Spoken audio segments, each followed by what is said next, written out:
নমস্কাৰ, মই আজি সকলোকে এটা কথা ক'ব বিচাৰিছোঁ যে মই সকলোকে ছাবস্ক্ৰাইব কৰি দিওঁ আৰু মোক আনছাবস্ক্ৰাইব কৰি দিয়ে। কিয় এনেকুৱা কৰে নকৰিব। মানে সকলোৱে আগবাঢ়ি যাব লাগে। মোৰ এইফালে 3 দিনমান হ'ল চাকি দিয়া মন্দিৰটো ভাঙি আছিলে। তাৰে পিছতে খুৰাজনক ভাল কৰিব দিলোঁ। তাৰে পিছতে এইফালে দুপৰীয়া ভাত পানী খাই উঠি আমি পথাৰত যাম বুলি খাৰো মিহলাই ল'লে খুৰাজনে।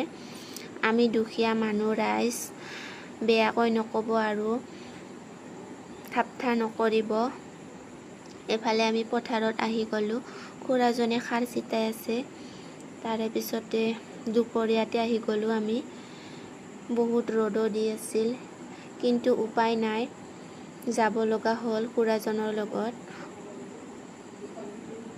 এফালে মা, মই, খুৰা তিনিওজনো আহিছোঁ। এফালে সন্ধিয়া ঘৰত আহি গা পা ধুই মন্দিৰত চাকিও দিলোঁ।